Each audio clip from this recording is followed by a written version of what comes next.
Pero guys, mga kakumpuni, meron tayong bagong re-referin isang mosquito zapper.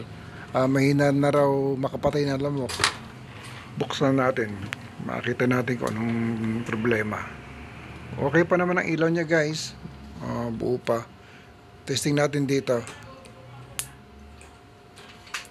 Wala na. Mahina na talaga guys. Napakahina ng spark. Kahit sa ang parte. Hindi talaga ito makakapatay. Wala na talaga. Buksan natin para malaman natin kung anong diferensya.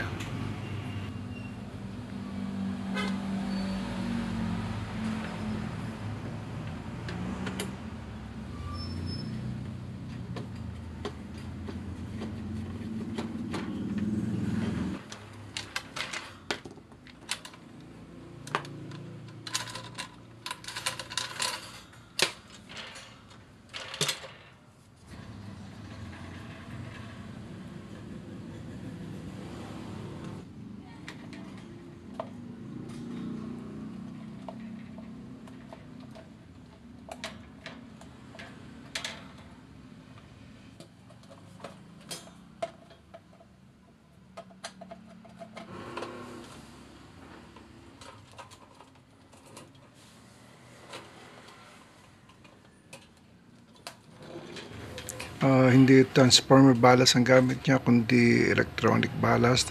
Dalawang board niya. Itong board nito ay yung nagpo-produce ng high voltage, kaya dito tayo magko-concentrate. Sa electronic ballast walang problema, kaya hindi natin ito gagalawin.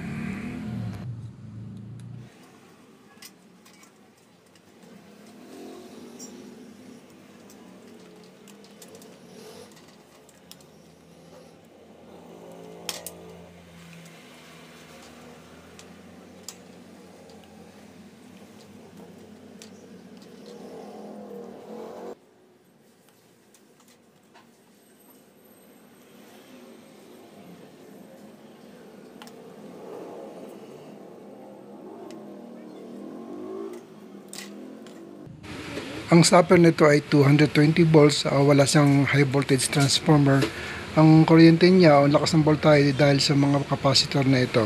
Na high voltage capacitor, nire-rectify ng mga diode nito ang ating AC para ito ay maging DC at ito ang ating maging output. Mga 1200 volts ang lumalabas na voltahe dito, kaya malakas. Ito mga kakumpuni, binaklas ko na itong mga capacitor natin, itong high voltage. I-check natin mamaya. Itong mga ibang pesa dito, katulad ng diode, ay mga na-check na natin. At okay naman siya, walang problema. At saka itong resistor.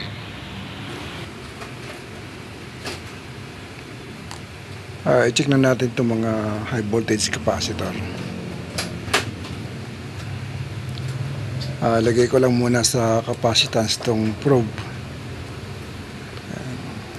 Tsaka i-select natin sa 2 microfarad ang selector. Ayan.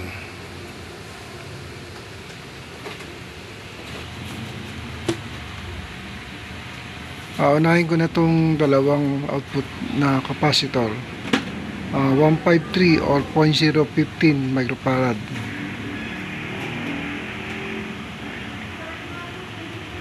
Okay, 0.19 microfarad, 0.019.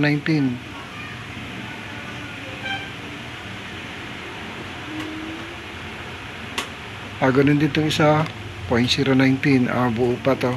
Okay pa. Itong mga 630 volts na capacitor, 474 or 0.47 microfarad. Test natin.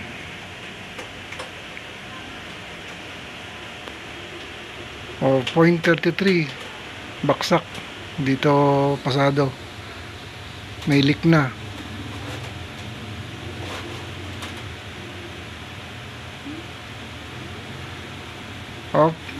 Wala siyang palo guys. Parang open na siya. Ito naman susunod. ay ganun din. Kaya naman, walang ka-power, walang ka-spark. Nako, lahat na yata ito.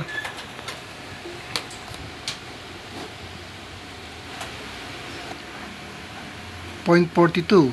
Okay, medyo okay ito pero baksak na rin. Dapat kasi 0.47.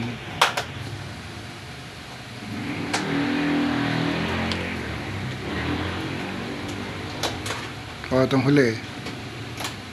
Naku, wala. Baksak pa rin. Puro open na. Dalawa lang ang medyo may reading pero baksak pa rin. Order pa ako nito guys. Wala akong katong klaseng capacitor. 1 week later. Dumating na nga pala yung in-order ko sa online. Medyo natagalan. 1 week. Galing pa kasi ito ng China. Ayan guys.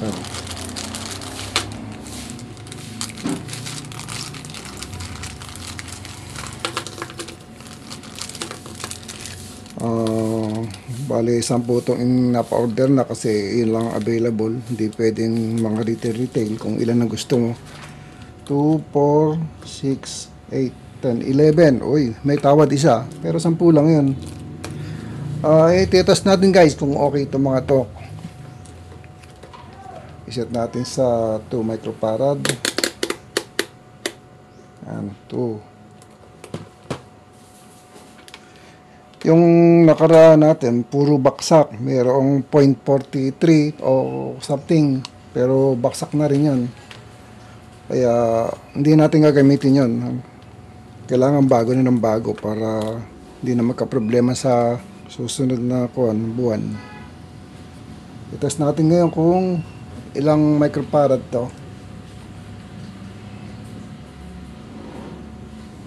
0.5, taas, bago. 0.5, good. Okay, kung okay naman lahat. Pero itetest natin guys. Iisa-isahin natin yan. Kasi huwag tayong kumpiyansa na ito buo lahat. May mga factory defect minsan. Kaya itetest natin yan. Kung sakali mong ikakabit mo na lang basta yan, tapos na ikabit mo na, hindi gumana, yun pala may sirang isa. Pwede panibago na namang baklasan. Okay, good.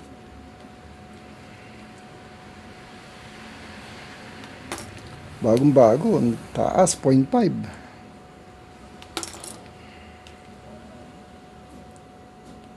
Okay. Ngayon, ikakabit na natin dito sa board. Dito.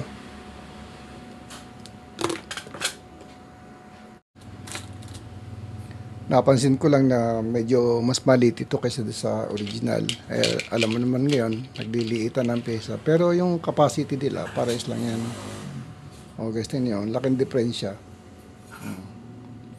Kaya yung terminal nito, hindi tatapat sa butas. Kaya magbabalot po tayo ngayon ng paa ng terminal.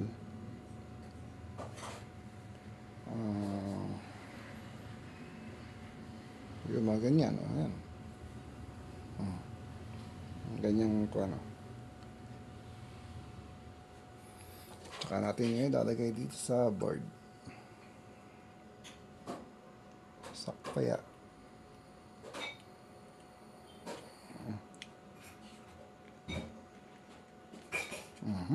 Okay, sakto.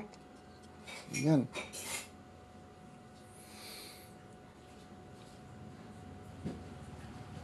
Okay.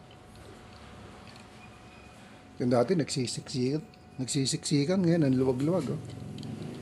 Yung dalawa dito guys, yung mataas na voltahe ng capacitor, yung 2000 volts. Okay pa naman siya. Ito yan. Kaya hindi na ako umorder nito. At sa tingin ko, okay pa to.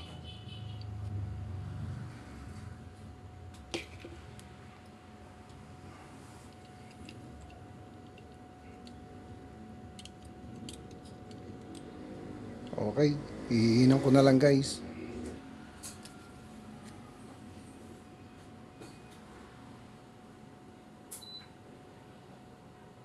Hinig. Pasmado na. Okay na guys. Hindi ko na napakita sa inyo yung paghihinang ko at medyo pasmado na. Matatagal lang tayo pag i-video ko pa yan. Ngayon puputulan ko na lang to ng mga sobrang itong mga paa na yan, itong mga terminal tatanggalin natin ito ng cutter.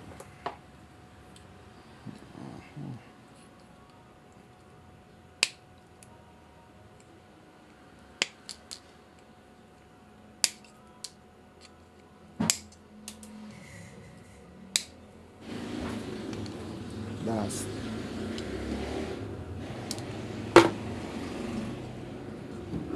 Okay, ngayon ikakabitan natin.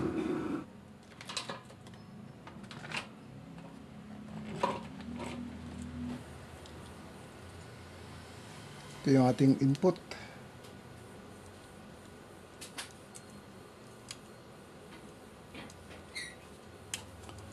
Saka yung ating output, tong high voltage na to.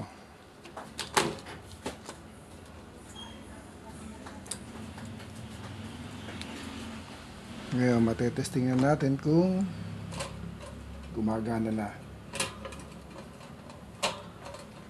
Kung wala akong screwdriver, wala pala akong pang sundot. Ngayon guys, isasaksak ko na. Yan. Ayan, testing. Power on natin ngayon. Uy! Oh, lakas ah. Gulat ako. Ito guys. Parundot. Uy! Nakakagunat. Lakas. Oh guys, okay. Good. Marami-rami na ito lamok mapapatay. Tsaka mga langaw. I-assemble ko na guys.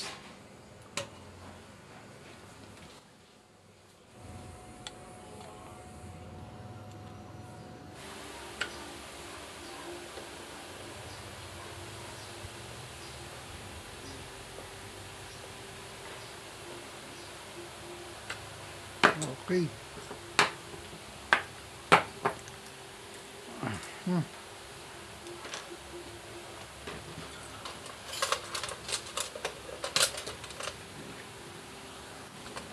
Okay, last testing. Saksak natin.